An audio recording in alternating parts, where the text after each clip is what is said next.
Hey, what's going on, Geminites? It's your boy Gem Mint. We're here with another recent reads. Just got done reading the Eternals Omnibus by Jack Kirby, so stay tuned and we'll take a look at it.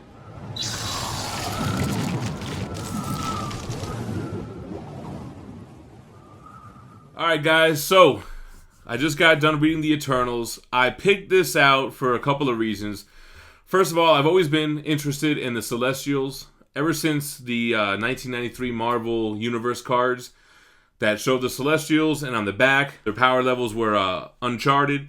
And I believe it was issue 2 or 3, maybe 1, which is their first appearance in the Eternals run. So I wanted to read this because I always wanted to know more about them. Why are they so powerful? What exactly are they? And there's these rumors of Marvel wanting to make an Eternals movie. And I always thought that was kind of a lame idea. So I was like, you know what, let me read this book. Let me see what it's all about. And see what they could actually do with an Eternals movie. First of all, this is written and drawn by Jack Kirby. This was 1975. He had just come back from a 5-year hiatus where he went to DC, which is, I believe, where he did the Fourth World stuff. So you can kind of tell Jack Kirby always wanted to do like bigger things like gods and a bigger, grander scale. So even though this is 75, and I guess it's technically Bronze Age, it looks and reads like a Silver Age book, which is good and bad. These 19 issues plus the annual is very dated. So as far as what could they possibly make a movie out of, I think maybe the overall theme of the Celestials and the Eternals, and not necessarily the individual characters, because the individual characters in this book have like zero personality.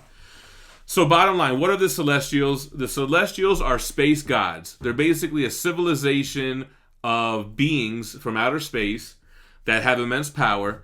They come to Earth pre-human times, and they encounter an ape, and they mess with the ape's DNA, and they form 3 different species. Humans, which are regular people. Then they have a species called Eternals, which I think it was worded like their atoms or their molecular structure is more advanced or stronger to where they never die, and they can arrange their own molecules and molecules around them to make themselves fly, to transform inanimate objects, and basically are kind of like Superman. And then you have the third species, which are the deviants, which have unstable molecules, so they all look monstrous, and they can kind of deform their body, and they, and they're kind of like demons. So the thought process of Eternals is that Eternals and deviants have lived among humans since humans have been around. We all were created at the same time. We're all cousins. But Eternals are basically what humans made into folklore and mythology. Even the names. You have Icarus is the main Eternal that we have here. Then you have Makari, which is a super fast guy who we later on find that the humans got his name wrong through like games of telephone, and he's really Mercury, the Greek god. And then you have, I think Zargus is like Zeus. I don't know if I'm pronouncing it right, but basically, they're basically gods. They even live up on top of a high mountain, Mount Olympus. And the deviants are basically like what humans call devils or demons. So Jack Kirby kind of takes this realism and explains where that all came from in this run.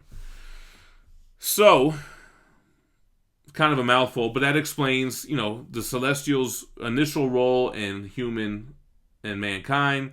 The 3 different species, some of the main characters. The other Eternal is Cersei, which later on becomes an Avenger, and everybody always says that's what they would focus on. She's kind of like a very dramatic goddess, right? Nothing too interesting.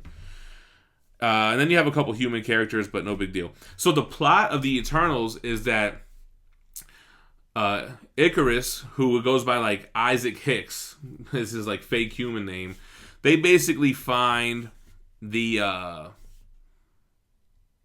and I wanted to mention the Eternals live up on the mountain and the Deviants live underwater in like this underwater city. Anyway, they find this ancient ruins, which is like a celestial bunker, which they accidentally activate, which calls the Celestials, who in light speed show up to Earth instantly and basically come through and plant Celestials in a bunch of different major countries. And it sets off this whole 50 year of judgment. So the Celestials are there to judge to whether or not they destroy the planet or not. We learned that they have done that in the past, and the Deviants fought against them and lost. But I guess the Earth didn't get destroyed or whatever. So basically, everyone's freaking out. Humans are freaking out. You have these huge, gigantic Celestials everywhere. Eternals and Deviants make their presence known. And that's basically the gist of it. I kind of want to spoil the end of it. And I think I'm going to spoil it because it's an old story. But at the end of these 19 issues, we don't get any answers to any of our questions. We don't know if the Celestials judged us. We don't know where the Celestials came from or why they created any of us. And it just kind of ends like, what if? Like, some shit like that. So, could they make a movie out of it? Yeah, I think Feige and Marvel could definitely use that premise, but have to come up with interesting characters and give some personality to Icarus and Makari and I think Zargus. And Cersei has personality in here, but it's kind of like a 70s...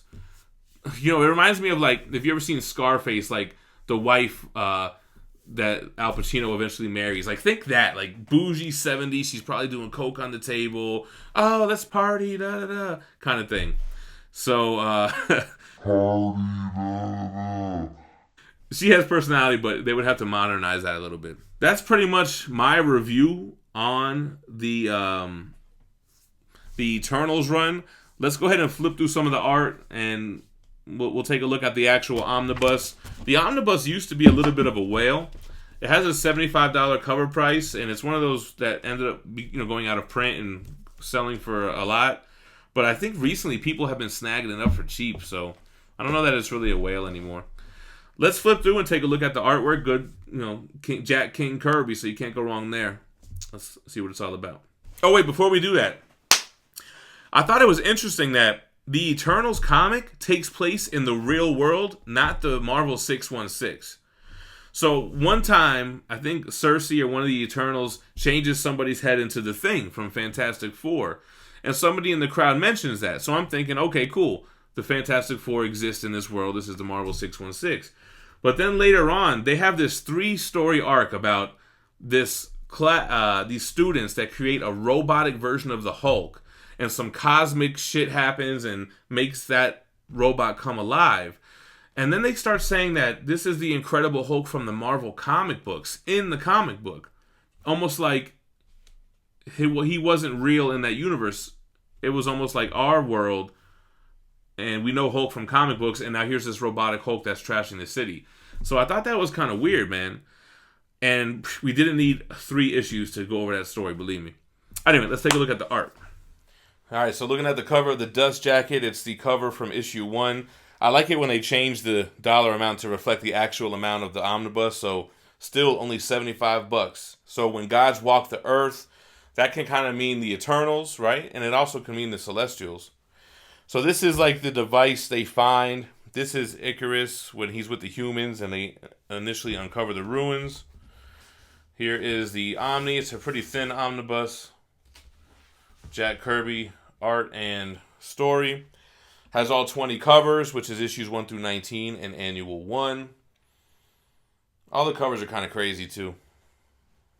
It's got the old school Marvel omnibus look. Silver lettering on the all black leather. Binding is terrible. There's gutter loss in this book. Very Jack Kirby, but a bunch of uninteresting characters, man. You got Makari. You've got Cersei. I forget who that even is. I think she's the one that likes this deviant. Korg. That's Icarus. And I forget the human female's name. Celestial. The Celestials were cool, man. So each issue has the actual cover there. They were kind of cool to look at. And he kind of did a huge splash page, too, for every issue, which was dope. To see nice Kirby art. You got your Kirby dots, which was kind of his trademark to show energy and stuff. Devil in New York is basically the deviants making themselves known. Korg doesn't have horns, but he was like, I'm gonna install fear into the humans and make myself look like the devil that they're so afraid of. So Jack Kirby touches on some very realistic kind of like heaven and hell religion kind of stuff. There's one of our Celestials. This is what I was talking about when she made him have the head of the Thing. He's become a second-rate Ben Grimm.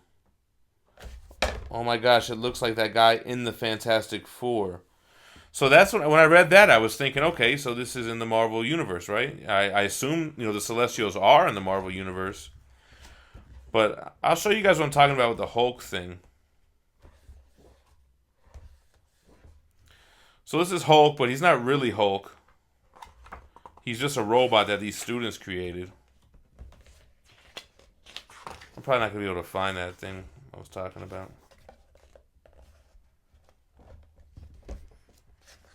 They do the Hulk stuff for a while.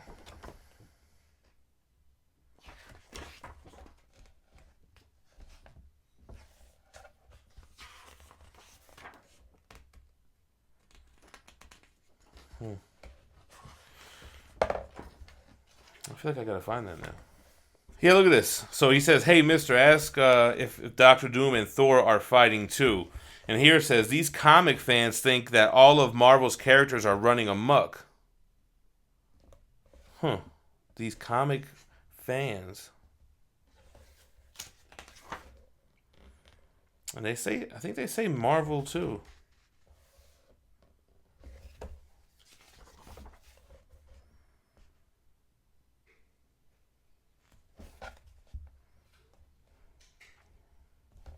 Anyway, yeah, so the thing is, right, we love Kirby, but on this run, these characters just have no personality and they look lifeless. Like, I don't know, they very stone-faced and stone personality.